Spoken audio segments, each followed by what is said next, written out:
Hey guys, I'm Alicia and welcome to my channel. A few months ago, maybe about 3 or 4 months ago now, we finalized a divorce after 29 years in a relationship. And it wasn't pretty. Nothing was pretty about it, even though in my mind I thought that it was going to be mutual, we would be respectful, that we still reflect a little bit of love that we have for each other. It was none of those things. It was the ugliest thing I've ever experienced in my entire life, and I wish that on no one. So my daughter and I spent Christmas with my parents, and when we were leaving, my mom handed me a card in an envelope, and it had my ex's name on it, and it said Merry Christmas. Now, my mom is ridiculously generous. I mean, that's who she's always been, which I love about her. But I did think it was a little odd. You know, we're not married anymore. Yes, we've been together a long time. We do have a daughter together. Regardless, when I returned, I did give him the envelope, and he just had it on the counter for a minute with a very somber energy. Wasn't crying or anything, but read the envelope, and it said, "Happy holidays, we love you."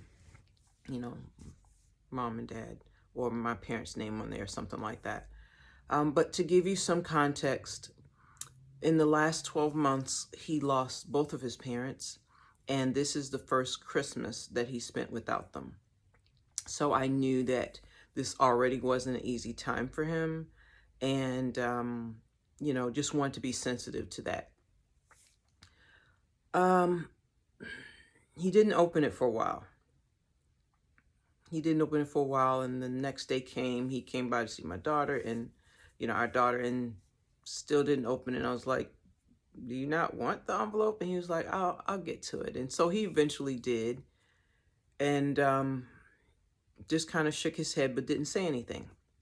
When I talked to my parents, a few days after that, I thanked them on his behalf for it. I'm a person that's big on gratitude, big on people saying thank you, big on saying thank you and being grateful. So I made sure that on his behalf, I told them that he was grateful for it. And I kind of explained what happened because I didn't want them to think that he was blowing it off. I knew that he wasn't blowing it off. So she said something that I thought was so profound and really convicted me, really made me think about how I approach the end of the relationship, well, the end of the marriage after so many years, and then all the traumas, etc., that came along with getting a divorce, and why we even got to the point of divorce. She said he's still family. And regardless of what happened, regardless of how things went down, regardless of how you're feeling, he's still family. And your relationship with him is something that you should still work on and build. Now, it's a different relationship, obviously, because we're post-divorce, but it is still an important one, and one that needs to be nurtured, and one that still needs to be healthy. Now, my divorce was very ugly, and of course, I've had some very different thoughts about the relationship. Like, I couldn't wait to get rid of the last name. Like, I literally was scrubbing my life of him.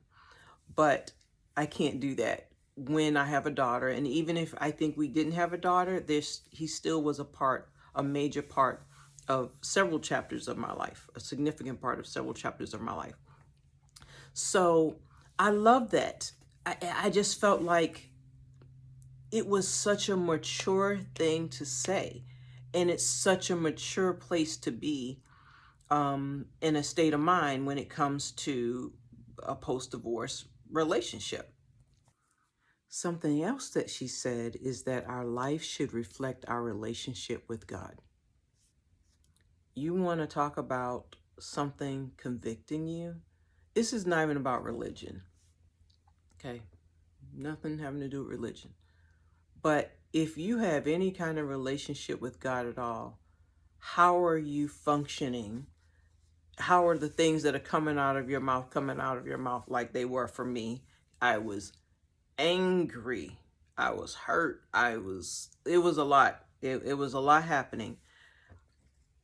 But at some point, I need to get past the anger, process through the anger, take ownership of my part in everything, and move forward in a healthy way.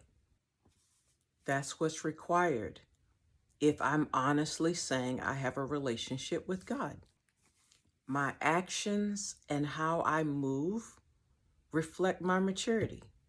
And I'm almost 51 years old with a 15-year-old, a career and all these other things.